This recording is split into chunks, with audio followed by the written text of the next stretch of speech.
Բարև ձեզ հայրենակիցներ, սա Փափուկ ուժ հաղորդաշարն է եւ այսօր իմ հյուրն է Արցախի հանրապետության մշակույթի վաստակավոր գործիչ, Արցախի հանրապետության հուշարձանների պահպանման վարչության նախկին պետ, պատմամշակութային հուշարձանների հիմնական վկայագիր Սլավա Սարգսյանը։ Պարոն Սարգսյան, շնորհակալ եմ, որ իմ հրավերը ընդունեցիք։ Ես ուզում եմ, որ մեր հյուրեր իմանան, որ մեր հաղորդումը կարող են դիտել նաև ուղիղ Patreon ալիքով, որի QR կոդը էկրանին իրենք տեսնում են։ Պարոն Սարգսյան, մենք գիտենք, որ Արցախի հայաթափումից հետո էլ պատերազմը մեր դեմ չի կասեցվել, պատերազմը շարունակվում է մեր դեմ եւ շարունակվում է փափուկ մեթոդներով արդեն կեղծիքների միջոցով, փաթեթավորած, այսպես շատ լավ մշակված կեղծիքների միջոցով եւ կողքի պետության, Բաքվի պետության առաջնորդը վերջերս ՄԱԿ-ում իր շատ լավ մշակված եւ մատուցված կեղծիքի մեջ հնչեցրեց, որ իբրև թե հայերը ոչնչացրել են հարյուրավոր ադրբեջանական բնակավայրեր, որ իբրև թե հայերը ոչնչացրել են 65 մզկիթներ։ Եկեք մի պահ ես շեղվեմ, ասեմ, որ միջազգային հանրությունը դա լսում է, միջազգային հանրությունը պարտավոր չի ճշտել Բաքվի պետության առաջնորդի հնչեցրած մտքերը եւ այս կեղծիքների դեմ պայքարը պետք է տանեն մեր իշխանավորները, մեր մասնագետները, մեր գիտական ոլորտի աշխատողները։ Դրա համար ես ձեզ հարց եմ տալիս. արդյոք Արցախում 65 մահմեդական մզկիթներ կային։ Նախ շնորհակալություն հրավերի համար։ Ես մի անգամ ներկայացնեմ ասեմ, որ Ադրբեջանի նախագահի այդ ելույթը մի որևէ հիմք չունի, նա արդեն սա միակ ելույթը չէր, եթե հիշում եք մեկ տարի առաջ ինքը ելույթ ունեցավ Շուշի մզկիթներից մեկի մոտ եւ ասաց, որ Ղարաբաղում գտնվող 67 մզկիթներից 64-ը հայերը ոչնչացրել են։ Դրանից հետո ինքը նման մի հայտարարություն արեց զրույցի կարգով Իրանի նախագահի մոտ Շուշիում, Փեզեշքյանի մոտ, որ ցույց է տալիս, որ հայերը քանդել են, ավերել են եւ այլն, որ իրենք այդտեղ նորոգել են մզկիթ։ Հիմա ես շարունակեմ։ Բանը նրանում է, որ այդ նրա ասած այդ բանը հայերի հանդեպ այդ դիտողությունները եւ այլն չեն համապատասխանում իրականությանը։ Ես կարող եմ ներկայացնել, ես որպես այդ տարածքի վկայագրողներից մեկը, այսպես ասենք, հուշարձանների, եւ ուրեմն կարող եմ ասել, որ նախագահի այդ փաստը, որ 65 մզկիթ կամ 64 մզկիթ ոչնչացվել է, 67 մզկիթից դա չի համապատասխանում իրականությանը։ Որպեսզի մեր կապարանոց չթվա այդ իմ ասածը, ես հիմա ցույց եմ տալիս ձեզ Ադրբեջանի նախարարների խորհրդի որոշմամբ ստեղծված հուշարձանների ցուցակը։ Այդ խորհրդային հուշարձանների ցուցակը ստեղծվել է 1988 թվականի ցուցակն է սա, համար 145 1988 թվականի ցուցակը, համար 145 որոշմամբ։ Այո, այնտեղ հայրենակիցներ հստակ երևում է Ադրբեջանի, խորհրդային Ադրբեջանի եւ գերբը եւ որ գրած Ադրբեջանская ՍՍՌ։ Եվ ես կարող եմ ասել, ըստ այս ցուցակի նաեւ, թե իրականում ինչքան մզկիթներ են եղել եւ դրանով իսկ ապացուցելով ցույց տալով, որ նախագահի ասածը որևէ հիմք չունի։ Ըստ այս ցուցակի Լեռնային Ղարաբաղի ինքնավար նախկին մարզի տարածքում հաշվառված է, գրանցված է հենց իրենց կողմից 15 մզկիթ։ 14-ը Շուշի քաղաքի տարածքում, մեկն էլ մոտակայքում գտնվող Մալիբեկլու գյուղի տարածքում, որը նույնպես մտնում է Շուշի շրջանի մեջ։ Ընդհանրապես 15 մզկիթ։ Ըստ հանրապետության արդեն տարածքի ցանկի դրանց թվականակը 10-ով ավելանում է, այսինքն ստացվում է ընդհանուրը 25 մզկիթ։ Հիմա բացատրենք, թե որտեղ են գտնվում այդ մյուս 10-ը, սա հասկանալի է, թե որտեղ է։ Քալբաջարի, ես այսպես ասեմ, որ հասկանալի լինի ընդհանրապես Քարվաճարի կամ Քալբաջարի եւ Լաչինի շրջաններում մզկիթ ընդհանրապես չի եղել։ Այսինքն պատմական հայկական տարածքներում Քարվաճարում եւ Քաշաթաղում ինչու չի եղել, ոչ միայն պատճառաբանորեն որպես այդտեղ բնակվող վաշկատուն վրանաբնակ ցեղերի արկայությամբ, այլ դա բացատրվում է նաեւ այն հանգամանքով, որ ըստ առաջին հետ հեղափոխական ժամանակաշրջանի 1926 թվականի մարտահամարի տվյալների, որը տեղ է գտել Բաքվում, ուրեմն այդ ցանկը, այդ յուղերի ցանկը, որտեղ ներկայացվում են բնակչության կազմը ըստ արդեն ազգային հատկանիշներից, ազգության, այդ 26 թիվն է կա։ 26 թվա դա Այո, այնտեղ խախտում համարյա չի եղել։ Եվ որտեղ այդ ցանկում ներկայացված են ադրբեջանցիներ չի եղել, էլի ժամանակ չի եղել։ Ոչ թե ներկայացված են որպես թաթարներ կամ կովկասյան թաթարներ, այլ ներկայացված են որպես թուրքեր։ Թուրքի, կուրդը եւ այլն։ Եվ նրանք այդ երկու շրջաններում կազմում էին, ես մոտավոր եմ ասում, մինչև 3-4-5%։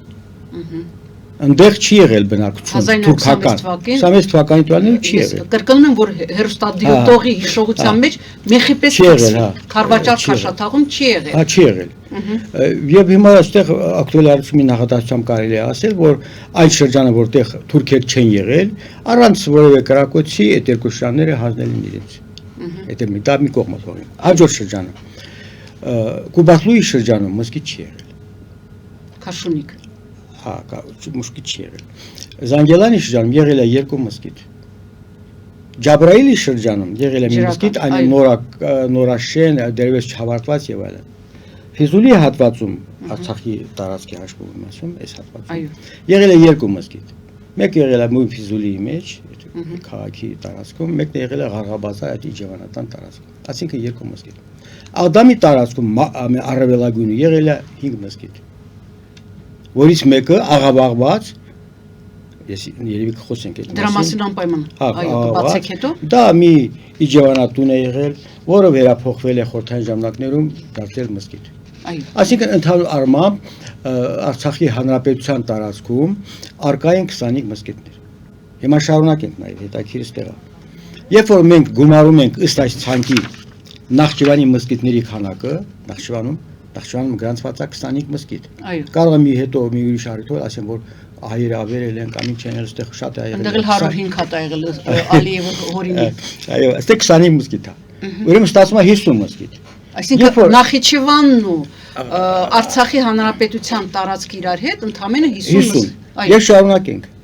Երբ որ մենք հաշվում ենք Քուր գետից այս կողմը, Աչակողմյան ամբողջ հատվածում, ես կարող եմ որոշ չափով ինչ որ որոշ աննշան սխալվեմ, բայց հիմնական մզկիթների քանակը այդ տարածքում հասնում է ընդհանրապես բոլոր արդեն 64-65 մզկիթ։ Այսինքն ստե 67 մզկիթ չի ելկա այդ տարածքում Քուր գետի այս կողմից սկսած մինչև Նախճեվան։ Ինչ ա դա։ Հիմա հարց հացակում Ադրբեջանի նախագահը ի՞նչն է նկատի ունեցել։ Ես օրինակի համար կարող եմ ցույց տալ հանրապետության տարածքում գտու այդ մզկիթների լուսանկարները։ Հիմա թողը ինքն էլ ցույց տա, այդ 67 մզկիթներից գոնե կեսը 30-ը նկարներով։ Բայց չի կարա ցույց տա, որտեղ չկա։ Պարոն Սարգսյան, տեսեք, երբ որ ինքը Փեզեքշյանին էր կեղծիկ մատուցում, վստահաբար Փեզեքշյանը անգիր գիտեր որտեղ ինչ կա։ Երևի։ Եվ իհարկե Փեզեքշյան հոչի ասի լակոտ։ Ստում ես։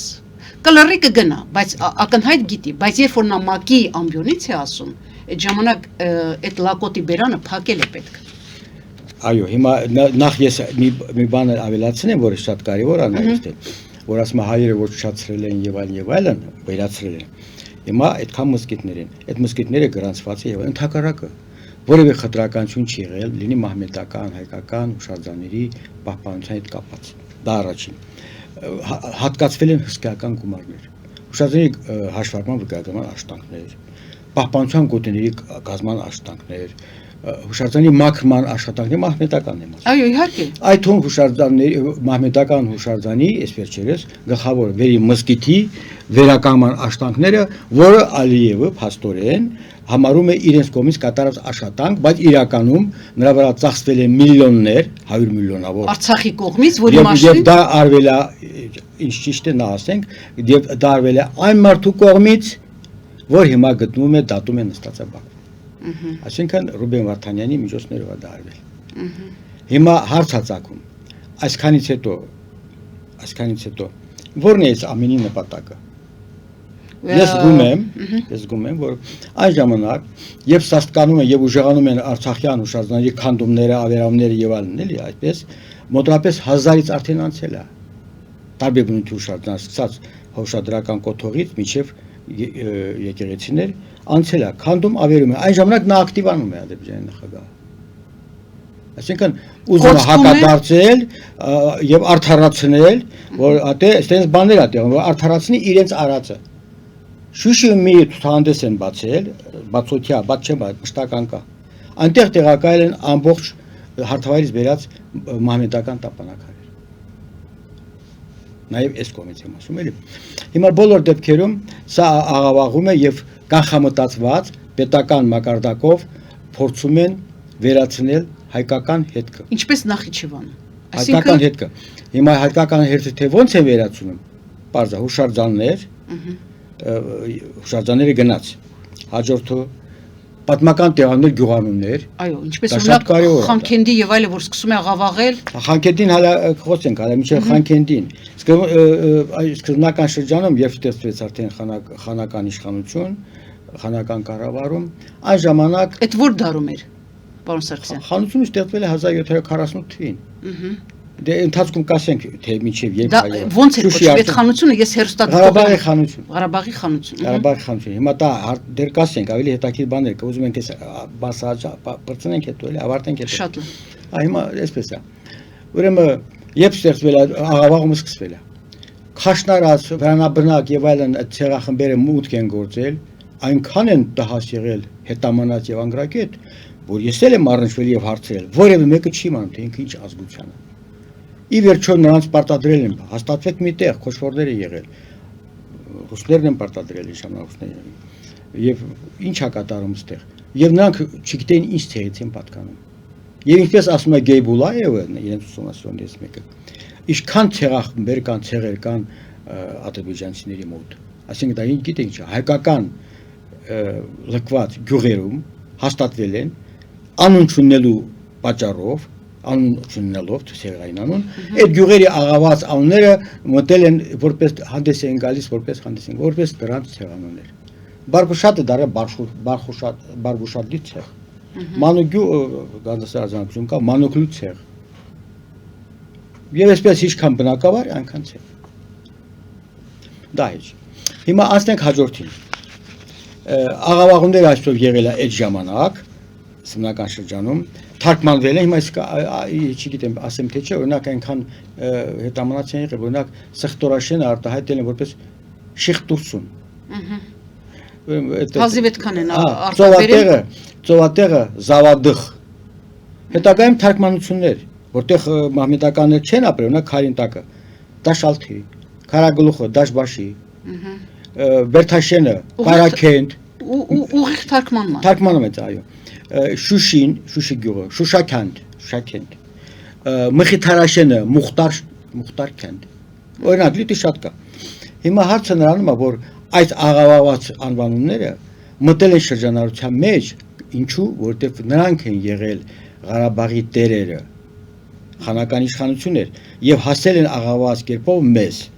Եվ հիմա ասում են, որ ուրա հայկական բնակավայր չկա, բոլոր մահմեդական է, իրենց չկա, հայերեն չկա։ Արդեն նոր ժամանակներում սա արդեն հետաքրքիր նոր բան է, Արցախյան 44 պատերազմից հետո արդեն իրենք ներկայացել են ՄԱԿ-ին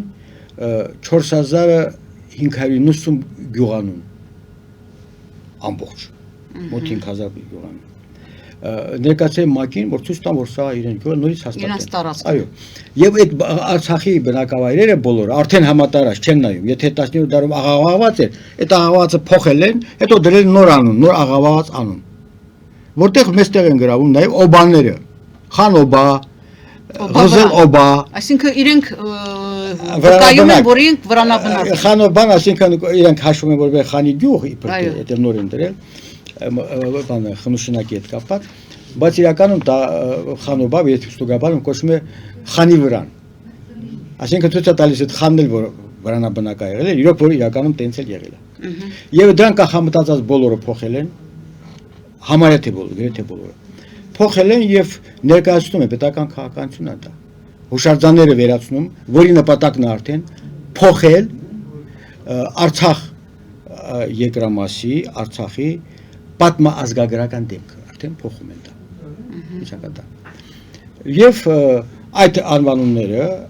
ինձ դիմել են ինձ որ ես գամ ուղեմ ես չեմ ասում ով է դիմել եւ այլն ես դիմել եմ 2 ամսվա մեջ ուղղել եմ 176 բնակավայր հետո կանգնեցվել այդ աշխատանքները որոնք թարգմանել են անգլերեն եւ ուղարկվել են այնտեղ որտեղ պետք է եղել հատուկ ինձ հրավիրել են այդտեղ Ղարաբաղից ես դա այդ աշխատանքները կատարել եմ Պարոն Սարգսյան, ներողություն, մեզ հուշում են, որ մենք պետք է դուրս գանք գովազդային ընդմիջման, գովազդային ընդմիջումից հետո կշարունակենք մեր զրույցը։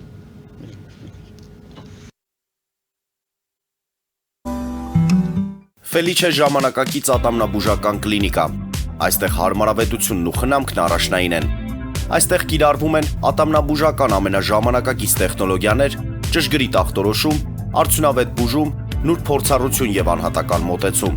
Սկսած սովորական մանրուքներից մինչև առաջադեմ ընթացակարգեր, այստեղ դուք գտնվում եք բարձր որակավորում ունեցող եւ փորձառու ատամնաբուժական մասնագետների ձեռքերում։ Մեր բարեկամական եւ հյուրընկալ անձնակազմն այստեղ է յուրաքանչյուր այցը հաճելի դարձնելու համար։ Ֆելիչե, ձեր առողջ եւ ամենաերջանիկ շպիտը սկսվում է այստեղից։ Եկեք եւ բացահայտեք նորարարության փորձագիտության եւ կարեկցանքի կատարյալ համադրությունը։ Երևան շիփինգ, սենսացիա ստեղ, հա։ Այո, ճիշտ եք եկել։ Սանդրոցներ Երևան ուղարկելը $2.99 օթանավով։ Այո, Իսկ եթե դոլար ուղարկես, դոլար ստանան։ այո, Իսկ որ տանեն տուն հասցնեն, էլի մի տոկոս, հա։ 2%։ Երասը ծրի է, էլի։ Ժողովուրդ սենսացիա, ծրի է։ Նորթ Հոլիվուդ Գլենդել։ Ջաքփաթ հագուստի խանութը որտեղ կարող եք ձեռք բերել եվրոպական եւ ամերիկյան ընտիր հագուստեղեն, կոշկեղեն, աքսեսուարներ, պայուսակներ ամենահարմար արժեքներով։ Նաեւ կարող եք ցանկացած ապրանք պատվիրել եւ ձեռք բերել կարճ ժամանակում։ Ջաքփաթի Գլենդելի հասցեն է 1135 North Pacific Avenue, հեռախոս 818 813 2252 Ջաքփաթ հագուստի լավագույն կենտրոնը Գլենդելում։ 60-ից ավելի ճանաչված եվրոպական բրենդների ինքնատիպ, չկրկնվող եւ մատչելի ընտրանին Fortuna Home and Country House խանութ սրահում։ Նորավոճ սպասք եւ կահույք հորեկա բնագավառի համար, տեքստիլ տնտեսական ապրանքներ, ամեն ինչ գեղեցիկ կյանքի համար։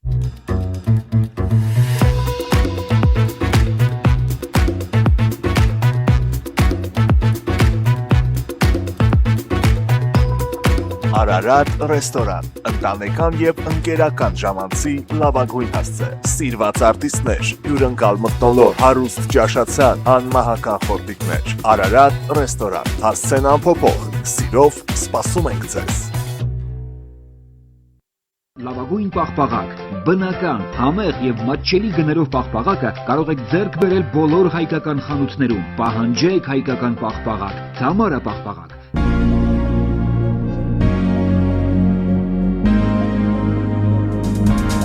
Տպագրեք ձեր գիրքը Նոյան տապան տպագրատանը, ինչպես նաև թերթեր, ամսագրեր, բուկլետներ եւ այլն։ Հասցեն քաղաք Երևան, Իսահակյան 28 առաջին հարկ։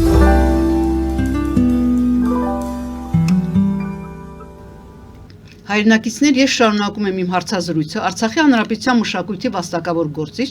Արցախի հանրապետության հուշարձանների պահպանման վարչության նախկին պետ, պատմամշակութային հուշարձանների հիմնական վկայագիր Սլավա Սարգսյանի հետ։ Պարոն Սարգսյան, Բաքվի պետության առաջնորդը շատ բան է կեղծում, ասենք ինքը իրեն թույլ է տալիս ցինիկաբար խոսել Ստեփանակերտի, այսպես կոչված Խանքենդի անվան հետ, կապում է Փանախանի հետ, խնդրում եմ ձեր բացահայտումները, բանն այն է, գիտեք ինչի է այս հարցը շատ ավելի դառնում պահանջված քննարկման համար, բազում հայ ազգանուն կրող մարդիկ երբեմն Բաքվի պետության առաջնորդի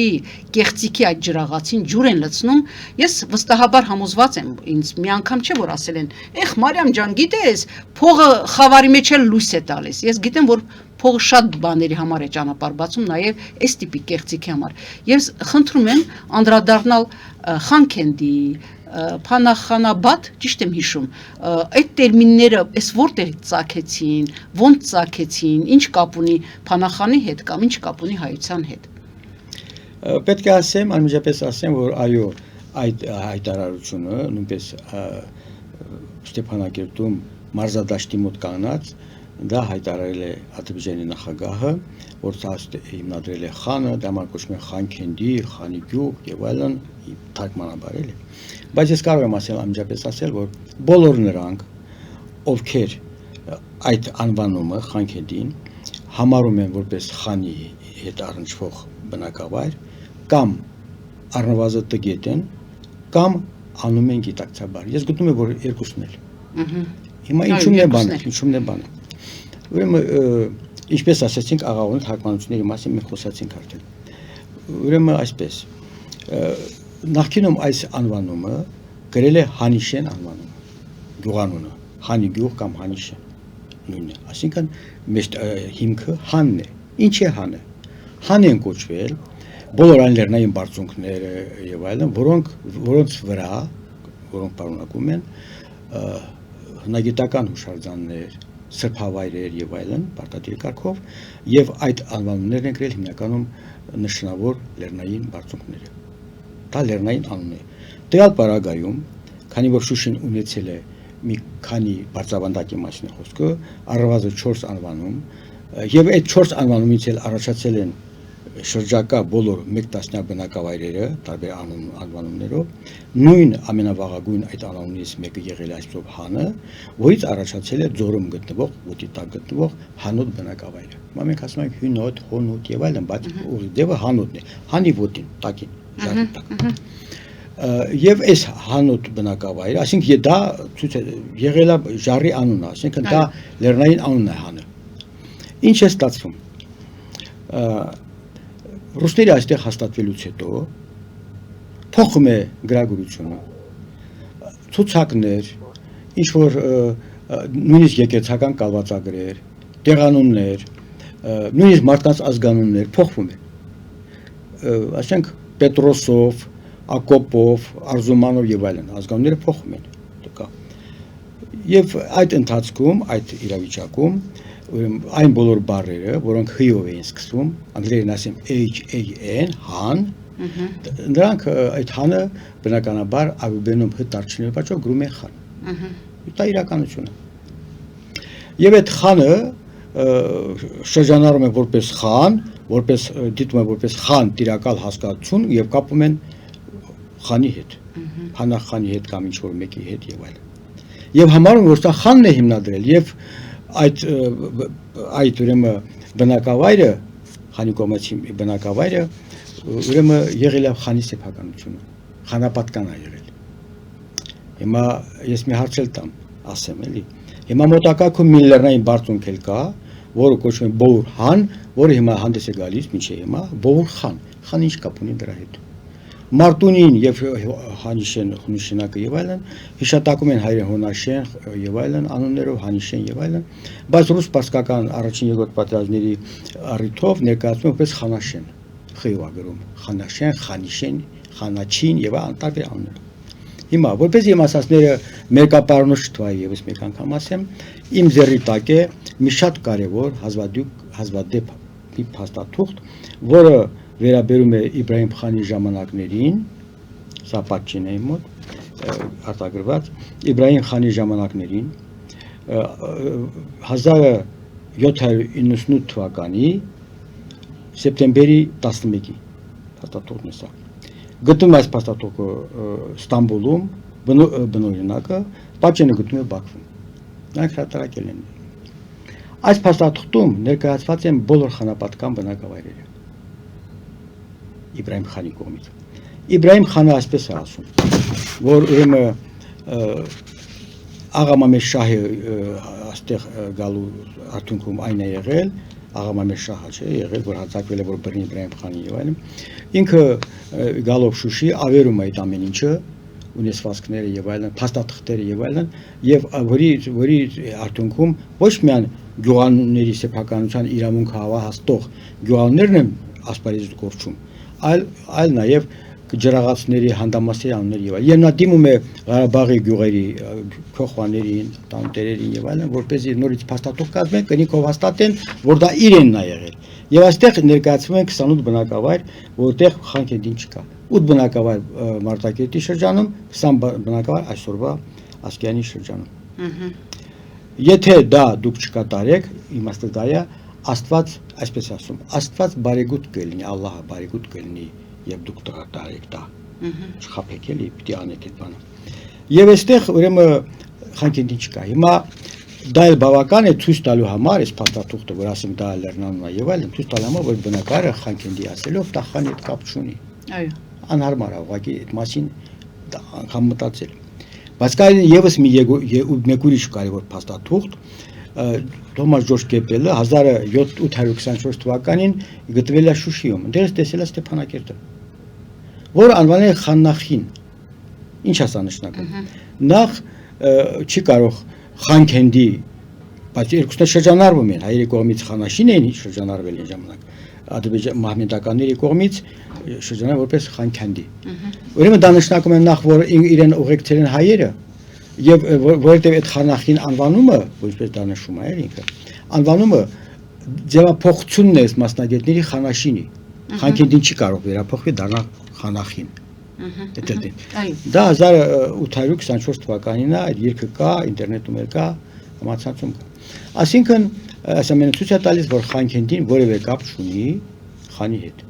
Նույնը կարող ենք ասել, որ այդ ցուցակում չկա, Շուշին, որ անվանում է Փանահաբադ։ Փանախանը եկավ, վերև, ոչ մի բան չկար, բնակիչ չկար, բան չկար, դատարկ տեղեր, այսինչի արոտավայրներ, եկավ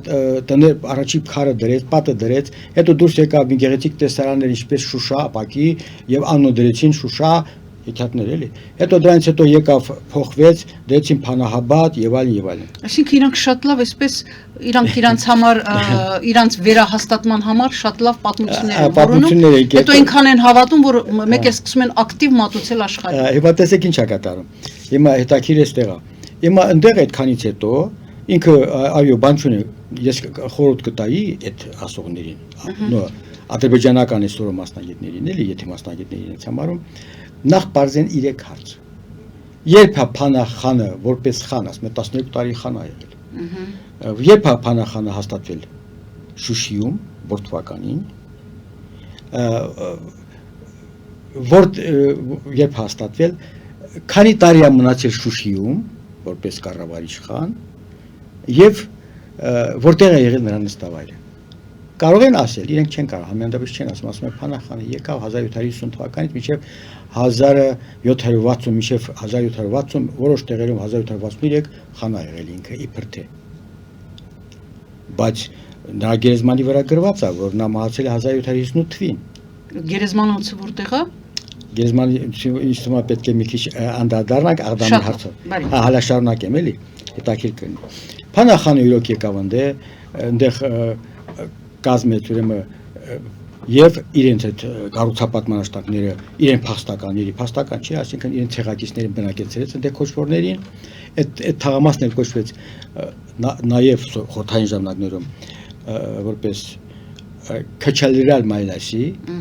քոչվորների թաղամաս, Նազիմ Ախունդումը Ղարաբաղ նամելար այդ բանում նշում է ինքը այդ թաղամասի մասին, որ սա քոչվորների թաղամաս է եւ այլն։ Եվ որտեղ է տեղադրել այդ թաղամասը, այդ գյուղերը, տնատեղերը տեղադրել է հին հայկական, վաղ քրիստոնեական գերեզմանների վրա։ Մենք կարող ենք ցույց տանք։ Այո։ Այդ էկրանի վրա Օպերատորին խնդրենք առաջի լուսանկարը ցույց տա։ Այդ տեսնում եք պատը, կտրվածքը, որից անցքերը տեսնում եք, հաջորդ նկարը ցույց տանք։ Հա։ Այդ գերեզմանի մասին, այ դա տեսնում եք գերեզմանա երևում, չէ՞, այդ քարերը կա, վաղ քրիստոնեական, երրորդը ցույց տանք եւ չորրորդը ցույց տանք։ Հա։ Տեսնում եք, ինչ հաստատած, հետաքրքիր է, զարմանալի գիտես որն է։ Մարդկային ոսկորներ են, գերեզմանոցը։ Հետաքրքիր է, ոչ թե հետաքրքիր է, զարմանալի այն է, որ Շուշիի վերին մզկիթը, այդում սա տեսնում եք պատի տակ է, դա այսպես կոչված մոլի տան պատի տակն է, էլի։ Այո։ Հա։ այդ մզկիթը նույնիսկ ներքևից սկսած որ տեսանք երկու տապանակներ, չէ, գերեզմաններ, տեղադրվել է ուրեմն վաղ քրիստոնեական հայկական գերեզմանների վրա, ամբողջ այդ ու մզկիթը։ Հիմա ասում մզկիթը կառուցել է Փանախանը։ Փանախանը եւ գիտեք ինչ, մզկիթը կառուցվել է Փանախանից 1140 տարի հետո, ասում Փանախանն է կառուցել 1757։ Փանախանը 1757 թվականին իսկ Արցախում Շուշիում էլ չէր։ Այսինքն ժամանակագրության մեջ էլ լիքը սխալներ ինքը չի ել, ինքը եկել է մի բնակեցել մինչև մի տարի հետո, նո հետո խափել են խափանով հետո ինքը սկզբում տարել են Պասկաստանի իրեն որդուն Իբրահիմին, որ հետո խանատարել, հետո իրեն են տարել ընդ, հետո Ուրմեայից տեղափոխվել է ինչ որ խափեությամբ էլի Շիրազ, որտեղ այլևս ինքը չի վերադարձել։ Դիակն են բերել արդեն։ Հիմա թե որտեղ են բերել, մենք արդեն Աղդամի հարցով մենք խոսենք այդ մասին։ Այսինքն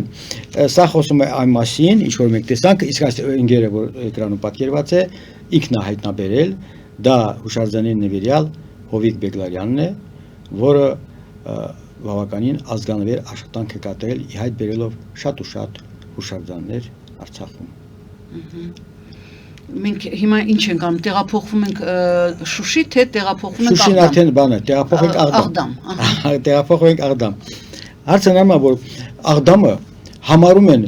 Փանախանի սեփականություն, ոնց ասեմ։ Փանախանը Աղդամը համարում են որպես Աղդամ, սպիտակ տուն, իբր թե այնտեղ ապարանք է կառուցել, դամբարաններ արել, Փանախտունն է թաղվել է ինքն դե այդ մասին ասում եմ ժամանակվա Միրզա Ջամալը, որը համարում է ժամանակագիր եւ մերոնք էլ հայերներ օգտվում են դրանից։ Բայց նույնիսկ ինչ է կատարվում։ Նույնիսկ մի շատ հեղինակներ կան, որ այդպես են անում, Սալամզադե, Ավալո, Ֆիրդուս Շուշինսկին ներկայացնում է, որ Փանախանը Ղարաբաղցի է եւ այլն։ Այսինքն ցույց են տալիս, Ալեսկեր Զադեն էլ այնքան ասում է, որ ինքը կարդացել է Աղդամը Փանախանի մարմարե գերեզմանը, որի վրա գրված է, որ նա ինքը մահացել է 1758 թվականին։ Դե 1758 թվականին մահացել է, ո՞նց եք նշում դուք, մինչև 1760 եւ այլն։ Բայց փաստը նույն փաստ, որ մեծ համառությամբ փորձ է արվում Փանախանին ամեն կերպ մոտիկացնել Արցախին։ Քանի որ Փանախանը իրականում անկախ նրանից թե Միրզա Ջամալն ասել թե ինչ որ մեկն ասել, Փանախանը իրականում թաղված է Բարդայում։ Բարդայում։ Դա եղել է նախկինում հին հայկական, մեծ թիվ են կազմել այդ հայկական քաղաքներից մեկն է եղել։ Այդ քաղաքը այդ մասին նշել է նույնիսկ Միրզա Ջամալը, որ այնտեղ ապրում էին հայեր եւ այլ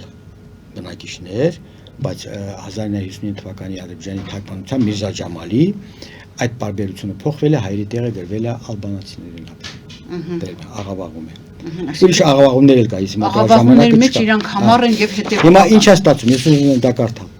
Известия Азербайджанского археологического комитета։ Տեսնում եք։ Բաքու 1926 թիվ։ Այնտեղ ինչ եք, որ չասեն, թե այնպես եմ ասում էլ։ Ուրեմն Աղդամի մզկիթի մոտ Իմամզադե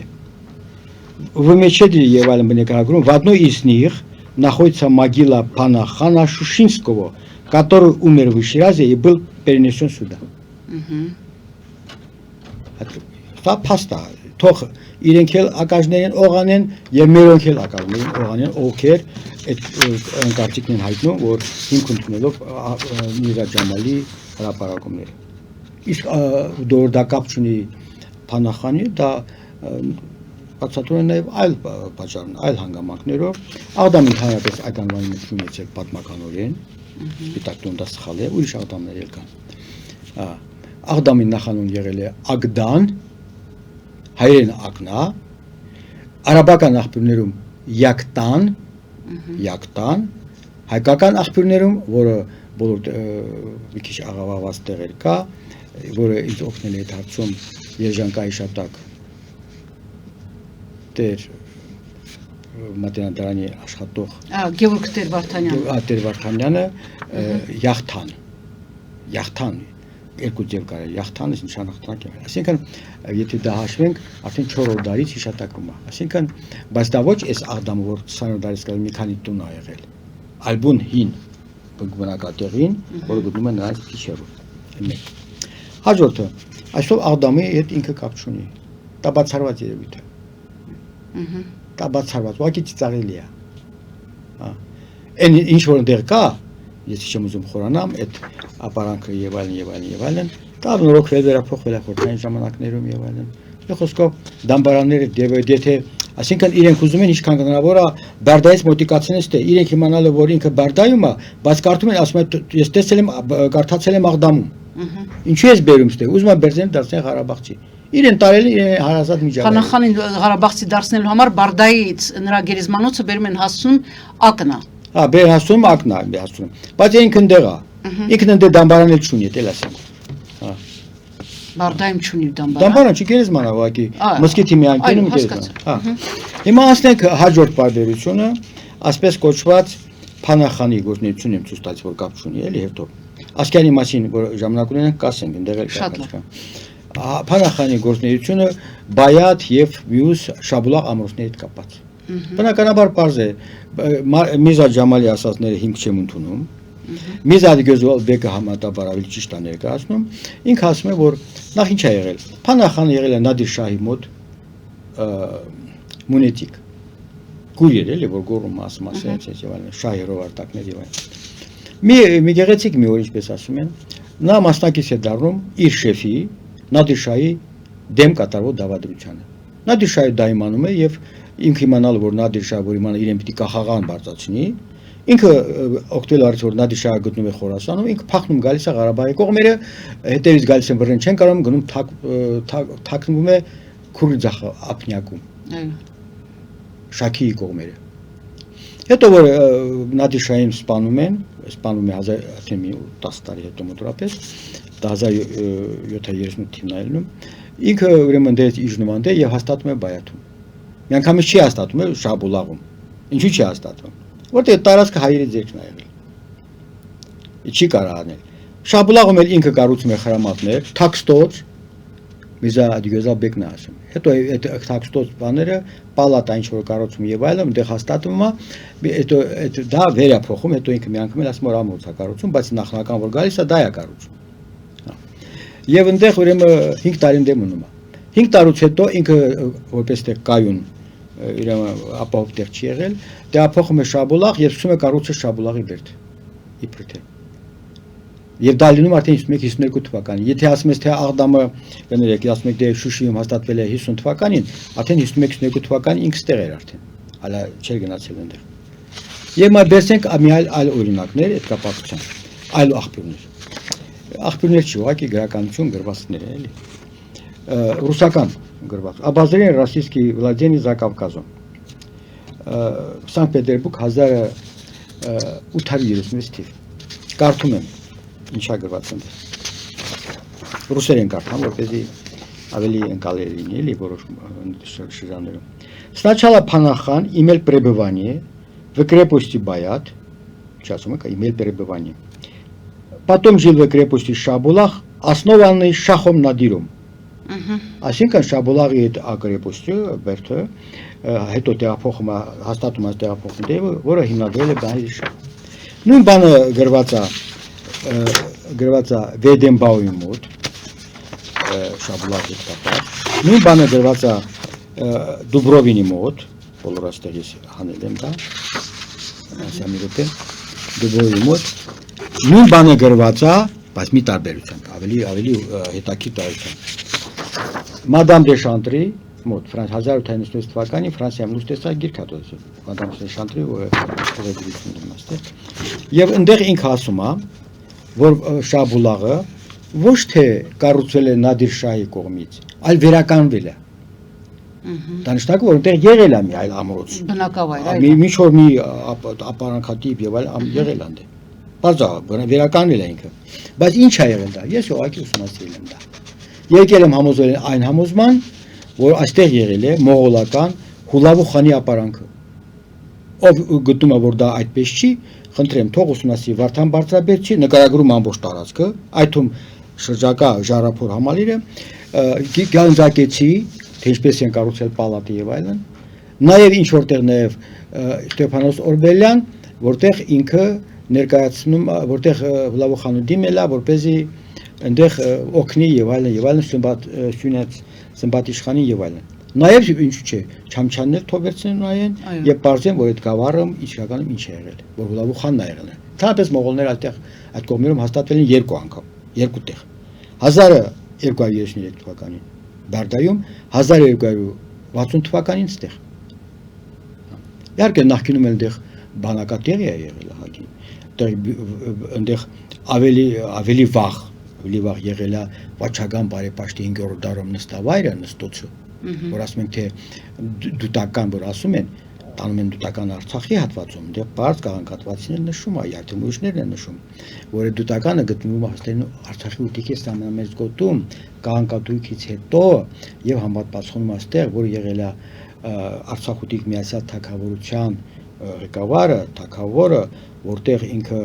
իր նշխարներն է գնում Ամարասում գտնում Ագրիգորիս եւ այլն, հետո գալիս աստեղ նշ, հետո ուտիները գալիս են հավաքվում, դա արդեն քրիստոնեության ընդունման շրջանն է, դա 5-րդ դար է, հիմնադրում է եկեղեցի եւ եկեղեցի անունները նշում են դե,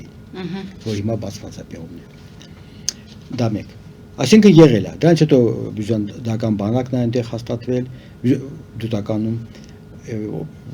ոնց կարող է բյուզանդանից դուտականը տանից տեղադրեց Մաղավուզի մոտ, անթիվ անհարմար զորքով բյուզանդական։ Այո։ Հա, Հերակլ կայսրը, որ պիտի գնար ճանապարհով Ելման վայրը, Սյունիքով պետք է գնար իր Ելման վայրը, հիմա բարձրացել է Արցախի Մաղավուզինչի համար, հացալի ցակում ուղակի։ Չի համար գնացել ընդ բանակը, որտեղ պիտի ձերեն, չէ, զորքա բանայ, ջուրը որտեղ, այսինքն դուտականը սա է եղել։ Թող ուսումնասիրեն, այս բան չեմ անում։ Հաջորդը ես ուզում եմ անդրադառնալ, դա շատ կարևոր է, սա ուրեմն այդտեղ գտնվող ամրոցի մոտ գտնվող իջևանատան մասին է, որ այսօր դարձել է մատի փաթաթան, իբր թե այդ Աղդամը մենք նկատի ունենք, թե մենք խոսում ենք Աղդամը խոսել ենք։ Այո։ Այդ բանի Շաբուլաղի իջևանատան մասին է։ Դա իջևանատան է։ Պարոն Սարգսյան, մենք այնտեղ խաչքարեր ունենք, դեռ ցույց չենք տվել։ Այո, դե այդպես է ուրեմն ցույց տանք հետո անցնենք սրան։ Այո։ Օպերատորին խնդրում եմ հաջորդ լուսանկարը։ Հերթով ցույց տա։ Սրանք ինչ ուրեմն այս դրանք խաչքարներ են, որտեղ են հայտնաբերվել, որոնք հայտնաբերվել են Ադամի շրջանից, այսինքն պարոն Սերժ Սարգսյան, Աղդամը իմ հայրենիքն է։ Տեսեք այս խաչքարերը։ Վստահաբար իմացեք, խորթային տարիներին, եթե որևէ թուրք այս խաչքարի տեղ իմանար, իրեն աղացել էին, կոտրել էին։ Ես շատ լավ հիշում եմ, որ դա 1982 թվականն էր, որ Արտուր Մկրտչյանը երջանկահիշատակ ամառային արձակուրդից հետո եկավ Մոսկվա եւ հանրակացարանը պատմում էր, որ ամբողջ ամառը իրենց հայրենի գյուղի կողքի խաչքարերն են հողացած կարել, որպեսզի թուրքերը չկոտրատեն։ Հիմա ես Աղդամում այս է հետաքրքիր խաչքար, տեսնում եք։ Ես եմ դա կարդացել, բայց ավելի ճիշտ կարդալու համար ես դիմել եմ մեր պարոն պատմական դոկտոր Ալեքսանդր Հակոբյանին, շնորհակալություն եմ հայտնել,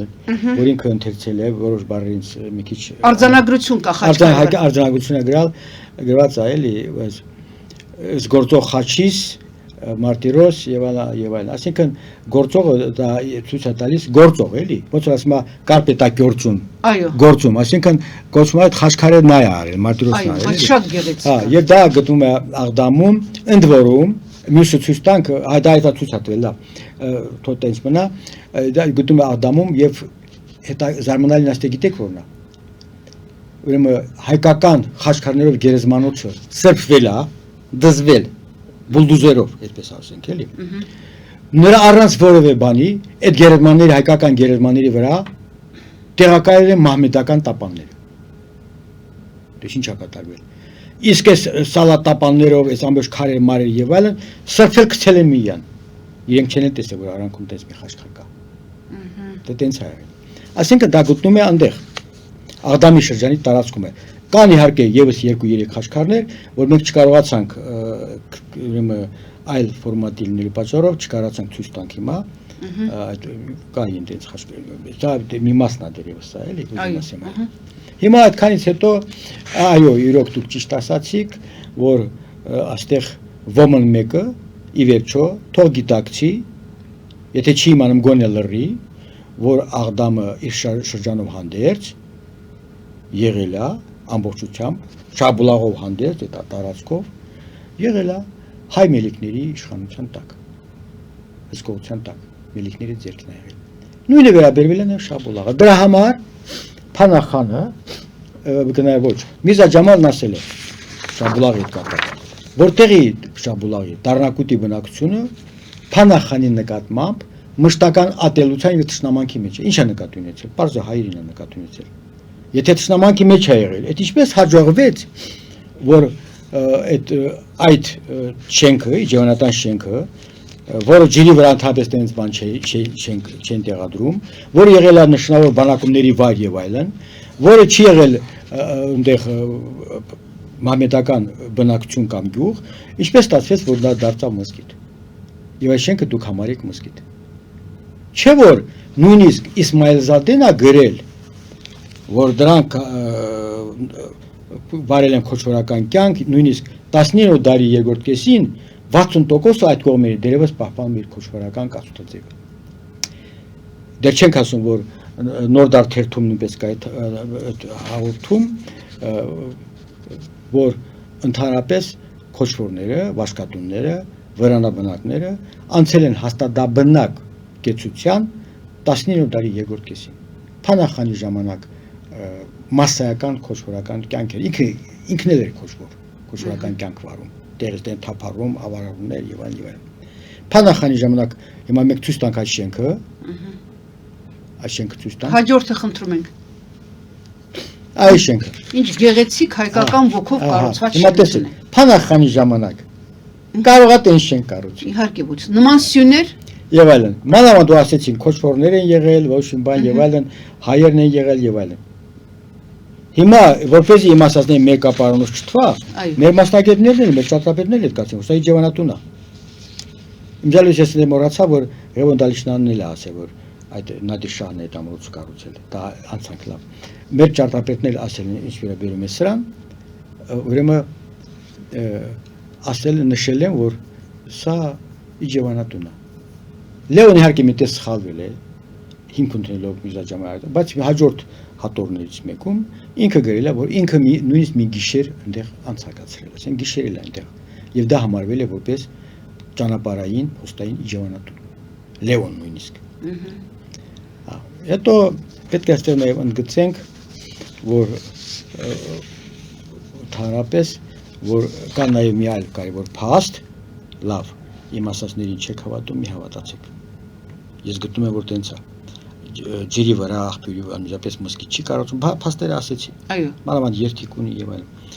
Ուրեմն բարձվում է, որ 1925 թվականին ուրեմն Լիսիցյանը, ազգագրեր Լիսիցյանը, ինքը շրջագայել է այդ կողմերում, տեսել է այդ մզկիթը, կներես այդ շինությունը, Իջևանատունը եւ գրել է հոդված Известия Кавказского историко-археологического института Թիֆլիս 1925 թիվ հատոր 3-րդ։ Վերնագիրը կոչվում է Կարաբախսկի Կարադամ։ Դա Կարաբախսկի Կարաբախ։ Այս հոդվածում ինքը գրում է իր թարգմանությամբ եմ ասում ռուսերենը, որ միայն միտեղ երբ վերջանում է այդ լեռնային հատվածը, լեռնաշղթան, եւ որ տեղից սկիզբ է առնում հարթավայրը, ինքը այնտեղ տեսել է, ես այնտեղ տեսա, որտեղ ժարի տակի դուրս է գալիս մի հորթափող աղբյուր եւ որպես գետ հոսում է հարթավայրով, ես այնտեղ տեսա մի գեղեցիկ քարե Ղարադամ դիմացից բացվող սրահով սյուներով։ Այսինքն նկարագրել է։ Նկարագրել է, ինքը հենց դա է նկարագրել։ Դա է նկարագրել, այսինքն հացը դա ասել է ազգագիր, եթե ազգագրագետն էլ չի կարող ջոկի տարբերի մոսկիթն ու Իջևանատունը Ղարադամը դա ինչ է, էլ ինչ կարամ ես ասեմ։ Դա Ղարադամը, դա Իջևանատունը։ Ղարադամ չի, Ղարադամ մենք թարգմանում որպես գլխատուն։ Բայց մամեդականների մոտ ուժ ձև ու անցալում, Կարադամ, Սևտուն։ Պատճառը ո՞րն է։ Չէ Ղարադամ։ Որտեղ ցուրտ եղանակներն այնտեղ նստել են, հանգրվանել են, գիշերել են այնտեղ այցելողները վառել են, ուրեմն ծուխը դուրս է եկել երթիկից, սևացրել է պատերը եւ կոչել է սևտուն, էլի, այդ ձևով է ներկայացվում։ Բայց դա գլխատուն է, այնպես որ դա իջևանատուն է։ Մնում եք վերջում ուզում եմ նաեւ ավելացնել։ Համեցեք։ Դա վերջին նախադասությունն է այս շինության հետ կապված, որ այնտեղ աշխատող խնագետները, որ տեղումներ էին կատարում, դեռևս 2006 թվականի 2006 մի ցուցակում, նկարներով ցուցակում, այդ իջևանատունը նույնիսկ չեն դիտարկել որպես մահմեդական հուշարձան։ Հա, այսինքն մահմեդական հուշարձանների ցուցակի մեջ ինքը չի մտել։ Չի մտել։ Ակնհայտ է, որ չի մտել։ Ախր ես մասնագետ չեմ, բայց դա ասում եմ մեր գիտնականները, այնտեղ են կացել, դա չեն համարել որպես դա մահմեդական հուշարձան։ Շինություն։ Ոնց է։ Այսինքն դա իջևանատուն է, դրանով ոչ մի խոսք։ Ամփոփելով ես ուզում եմ մի երկու բան ասել, այստեղ նաև համեցեք։ Միգուցե Ասկյանի վերաբերյալ դե կարելի ասենք։ Ես կարծում եմ ժամանակի առումով մի փոքր կարող ենք, այո։ Դե ասենք հետո ամփոփենք։ Այո, ասենք ու ամփոփենք։ Նշում եմ որ Փանախանն է հիմնադրել Ասկերանը ամփոփի մասին։ Ուրեմն ես միաժամանակ ուզում եմ ասել նաև Ղարադամի հարցով մի բան մոռացա կներեք, որ ռուսների մոտ դա նույնպես իջևանատուն է դիտվում։ Իրեն չափագրության մեջ, իրենց հատակագծերում բանում նա չի գրված որպես մոսկի գրված, որպես դարպաս է գրված, այլ տեղերում նշված է որպես իջևանատուն։ Այո, քաղաքական շենք է։ Լավ, Ասկերանը դիտում է որպես Փանախանի ստեղծագործություն։ Կա այստեղ մի ոչ եգորթական հանգամ է։ Իհարկե, Ասկերանը կառուցվել է խանական շրջանում, բայց Փանախի հետ կապ չունի։ Միրզա Ахмедбек Ջևանշիրը политическом существовании Карабахского ханства, Карабахского, что Карабаг, կարևոր տարբեր բաներ են դրանք։ Կարաբախского խանства, այդ գիրքես ունեի Շուշի համատապագրվել, ես օգտվել եմ, հետո ինձանից վերցրեցին, հետ չվերադարձ, այդպես անհետացավ։ Դա եզակի գիրք է Շուշի տպագրվել 1901 թվականին։ Նա ասել է, որ այդ ամրոցը կառուցել է Միհրալի խանը։ Եվ Միհրալի անունը ընդհանրապես հանվել է կարծես թե շրջանառությունից ադրբեջանական մասնագետների կողմից։ Ինչու՞։ Որտեղ Միհրալի խանը առնվազն 58 թվականից սկսած ինքն է ղեկավարել Ղարաբաղի խանությունը։ Եվ ինքը ադրբեջանցի չէր եւ ոչ էլ քոչվոր էր։ Չէ, քոչվոր էր, դիտում է որպես Փանախանի քրտեր վրթի եւ այլն, Միհրալի խանը նրա 1001-ը Իսմայել Բեկը, Միհրալի Բեկը եւ այլն ուղղակի չեն ուզում դա ներկայացնել, եթե դրան են ներկայացնեն Փանախանի Շուշիում հաստատվելու ժամանակը կկրճատվի, էլի։ Հասկացա։ Այդ պատրվակոտ չեն ուզում եւ շրջանառության մեջ չեն դնում դա։ Բայց նա եղել է եւ իրենք հանել են այդ բարբերությունը, հանել են Միրզա Ջամալի աշխատությունից։ Միրզա Ջամալը գրել է, որ Միհրալի Բեկը եղել է։ Իրենք հանել են, ինչպես ասեցի, Բարդայի հետ կապած։ Հանել են։ Այսինքն դա եղել է դասնավորություն։ Բայց իհարկե պաշտոնական, որ ասենք, խան չի եղել, բայց եղել է։ Հնում է ճանապարհը եղել է գետի Աշկոմովա գնացել, հետո այնտեղ կա մի ամրոց, Ղարաղաց կոչված տեղամասում, հիմա էլ կա այդ պատերը եւ այլն, այնտեղ է եղել, հետո աշճանաբար ընդարձակվել է այդ Ասկերանի բերդը խանական շրջանում, իսկ այդ մուտքը, որ մտնում ենք Ասկերան, դա բացվել է 1901 թվականին, մինչև այդ այնա փակ վիճակում ամբողջը։ Ըստ Պախոմովի Ասկերանը եղել է այն դարպասը, որտեղից մուտք էին գործում քոչվոր վաշկատուն ցեղախմբերը։ Այսինքն Ասկերանը դարպասը եղել վաղուց։ Եվ պատահական, եւ նա հիմնականում ծառայել է նաեւ հայերին այդ պատերազմների ընթացքում եւ մեծ դեր է խաղացել հատկապես ռուս-պարսկական պատերազմների ժամանակ, որտեղ նույնիսկ բանակցություններ են տեղ ունեցել այնտեղ Տորմասովի եւ Միրզա Բյուզուրգի միջև, որտեղ քննարկվել է Թալիշի խանության կարգավիճակը։ Այդպես հարցերել է եղել Ասկերանը։ Մի խոսքով Ասկերանը նույնպես որ չկա փաստ, որ իրենք ասում են Փանախանն է, չկա որ նշված որ Փանախանն է։ Ընդհակառակը դա կառուցվել է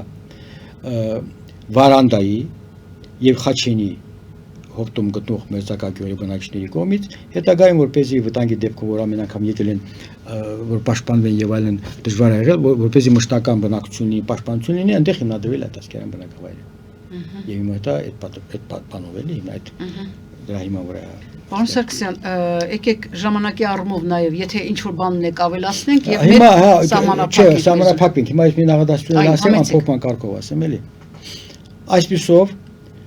այդ ամեն ինչ որ մենք տեսանք եւ այլն ներկայացրեցինք, իրոք տեսանք, որ Փանախանի հետ որևէ կապ չկա։ Այսինքն Բաքվի պետության առաջնորդը հայատյաց Երթական իր ցինիկ գերտարը չկա։ Ուրեմն Փանախանը ասեցինք, որ ուրեմն խան է հրճակվել։ Հիմա ասում են Փանախանը հիմնադիրն է եղել Ղարաբաղի խանության։ Ոնց որ ասենք Թամաս խանը Երևանի խանին ասենք, թե Երևանի խանությունն է հիմնադրել։ Թամաս Ալի խանը, չէ՞, թե որն է, բայց հիմա ասինքն Փանախանը հիմնադիր չի կարող կոչվել, որովհետև խանություն ինքը Պարսի շահը չի եղել, որ խանություն հիմնադրի։ Ինքը նշանակվել է խանի կողմից, շահի կողմից, ստեղծվել է շահի կողմից այդ խանությունը եւ դե չէ ինչու համար է եղել դա մեծ պատմությունը հիմա չենք կարող հասցնենք եւ նշանակվել է խան 1748 թվականին նշանակվել է խան եւ Շուշիում հաստատվել 1756 թվականին 56 թվականից հետո 2 տարի հետո ինքը արդեն ասեցինք որ ինքը Պարսկաստան եւ այլն մնացել է այնտեղ Ուրումիա հետո Շիրազ եւ այլն արդեն Շուշիում չի եղել եւ ավարտվում է դա այդպես նրա ամբողջ այդ խանության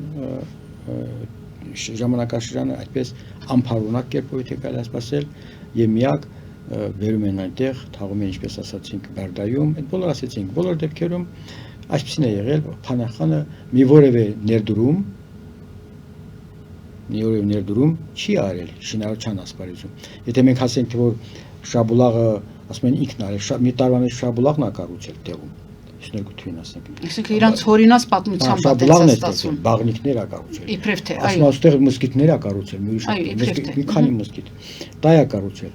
հետո դե տներ է կառուցել ամրոցն է կառուցել այսինքն այդ բոլորը մի տարվա մեջ ինքը կառուցել է մենակ Շաբուլաղով մենք որ կառուցել մի 10 տարի կտևի ոնց է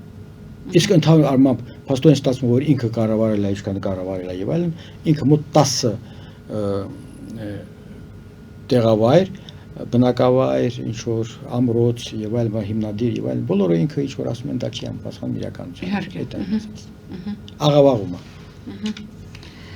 Պարոն Սարգսյան շնորհակալ եմ այս մեկնաբանության համար այսինքն դուք եւս մեկ անգամ շատ լավ առիթ էր որպեսզի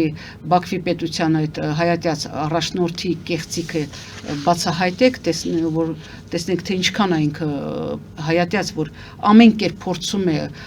հիմնավորել Արցախում իրենց արված վայրակ այդ գործողությունների ընդհանրապես Արցախի հայաթափման ընթացքը եւ ընդհանրապես հայության դեմ տարվող ցեղասպանական գործընթացը հենց այս պահին իրենք փորձում են դա ուրեմն արդարացնել եւ նման կեղծիքներով իրենք հանդես են գալիս միջազգային հանրության առաջ։ Շնորհակալ եմ ձեզ։ Իսկ ես մեր հեռուստադիտողներին ուզում եմ հիշեցնել, որ այսօր հարցազրույց վարեցի Արցախի հանրապետության մշակույթի վաստակավոր գործիչ